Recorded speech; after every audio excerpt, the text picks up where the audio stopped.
Welcome to tonight's presentation of the 62nd Annual Canadian Business Media Awards here in the wonderful celebratory setting of the Grand Banking Hall at 1 King West. Gathered here tonight, we have a unique opportunity to understand what it takes to create award-winning content in business media. And so for each winner who comes to the stage, we want to tell you how you made it happen, which ideas took off, which crashed into the ground.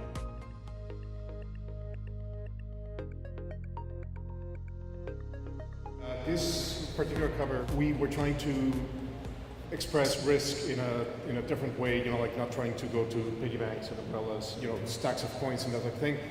We ended up going with some rock climbers. We didn't have a big budget to photograph them, so we got 4 different images of rock climbers, some background rocks, and through the use of types, filters, a file with more than 30 layers, I think, 25 or 30 layers in Photoshop. This was the result. He's so polished that he answered the question I was going to ask him.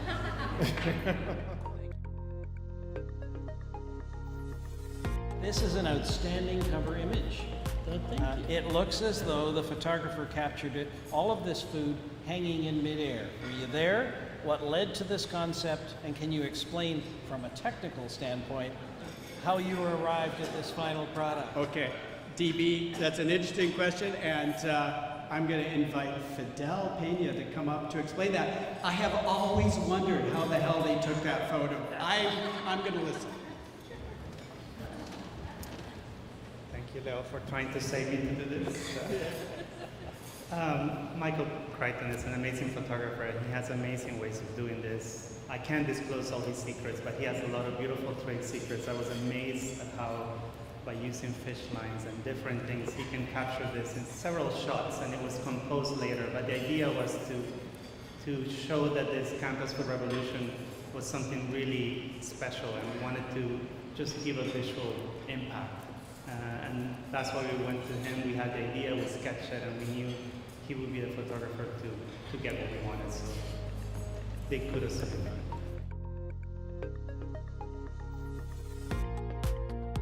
One of the 3 editorials you entered for this category, one was about the CBC and Jian Ghomeshi.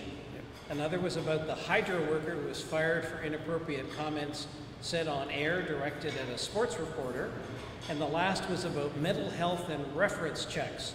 Why did you feel that these 3 editorials were a strong representation of your magazine? Well, our magazine covers the workplace, and the point of HR reporters is to keep HR professionals in the workplace kind of informed of what's going on.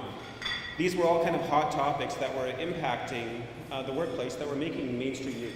So we wanted to kind of chime in and talk about these topics from an HR point of view and from an inside point of view rather than what the mainstream was giving.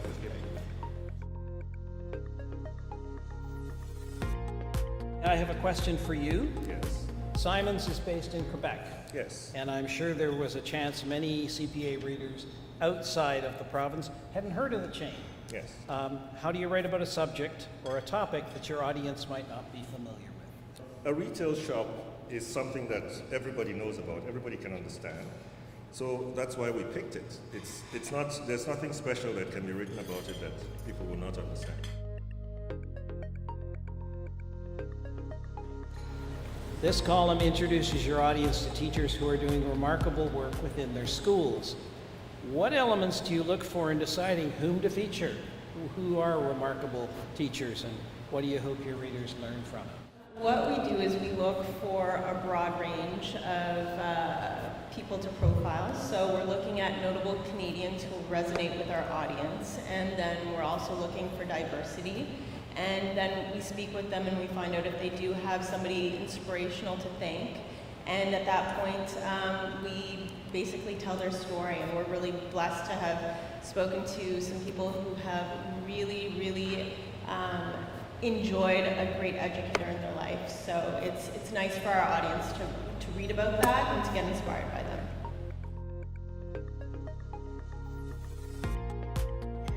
What do you think Precedent does best in regards to serving and growing its audience? And how important is operating on multiple platforms to strengthen that brand? What we do best is that we really know our audience really well. We have our ear to the ground. We're always meeting with the people who read our magazine and interact with it in different ways, in online events and also in the magazine. And I actually think that's a strength of all the trade publications that are here. We all have such a good grasp on who reads our magazines and our audience, and it really positions us all to do really well in serving that needs as all the products and services that we offer change as digital grows and print is a little less certain.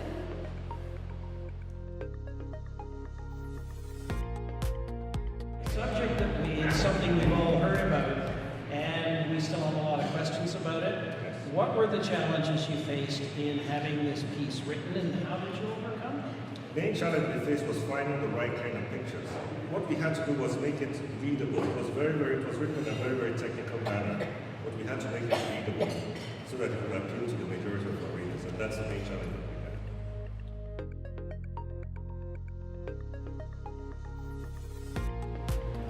had. I got a question for you. Okay. The article chronicles the fall from grace of Quebec batonniere Liu Chang Kwong. Is that correct?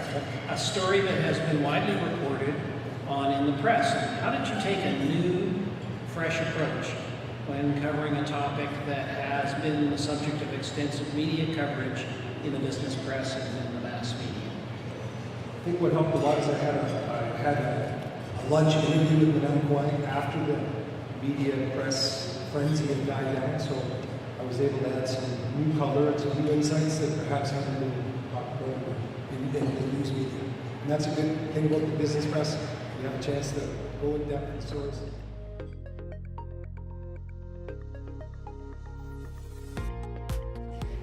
The winning piece takes a very in-depth look at how Whole Foods is dominating in the Canadian grocery industry. What was the most interesting thing you came across during your research and reporting? I think the most interesting thing I came across was when I was actually able to go into the stores and seeing the different ways shoppers and consumers really resonated with the staff and were really impressed by the offering that they had in there. So really being able to go in there firsthand.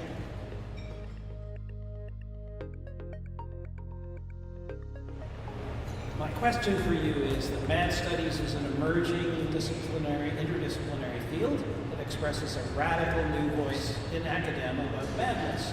Can you explain how the art direction concept came together in relation to this intriguing topic? Well, we had to strike a very careful balance between the visuals and the content, not to step too heavily on the obvious darkness that could follow that. This story looked at the business practice of reverse mentorships, whereby senior managers discard traditional organizational hierarchy and actively seek guidance from younger staff. Of course, that never happens. Okay. How did you approach this story and get people to talk about such an unusual workplace dynamic? I actually, ironically or not, I put the call out on social media, and that's how I found my sources for the most part. Cover to cover, the judges loved the overall design of the President's Center Awards issue. What design elements are you the most proud of in that issue?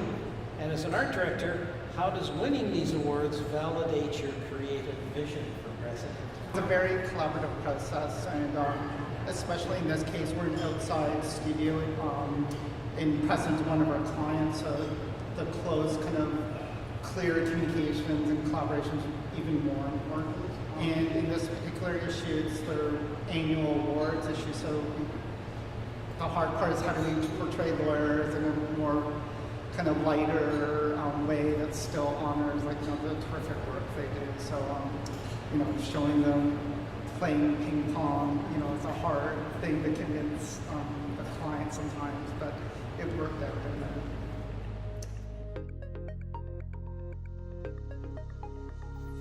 The winning piece looks at the top 50 doctors as decided by asking the physicians who they thought had power.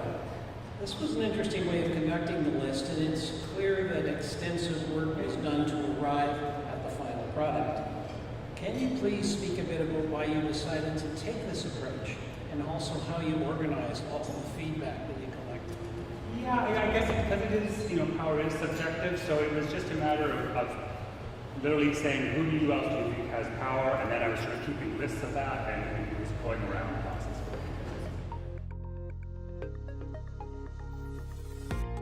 In this issue, you discuss the evolution of porn studies towards a more subjective analysis. What do you think your readers learned from reading this issue? Geez. Well, first of all, this was a controversial cover. We almost got into trouble with that cover. Our chief executive officer had not seen it before it went to press, and he kind of blanched when he saw it. There was that. But the story itself was interesting because our audience is university academics, and it's actually an area that's really rich and has been studied for many years over the decades, and of course the views of porn over the years have changed. And anyway, it was a rich article and a rich topic to explore for our readers. And were there any notable topics otherwise in the issue that people wanted to know about? Well, I mean, it was a great issue. I don't actually remember what the hell was in it. As I say, it takes a team to put the package together, and we have a hell of a team and great collaborators, and that's what did it. Thank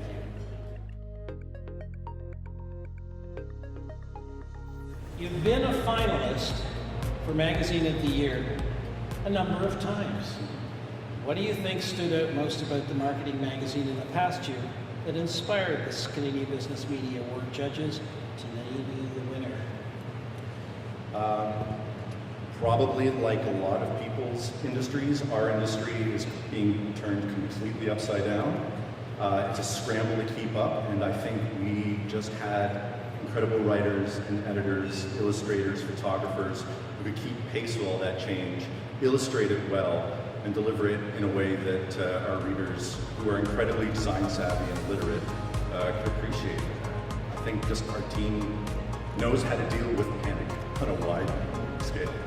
What a good answer. Thank you, sir. Thanks, Steve.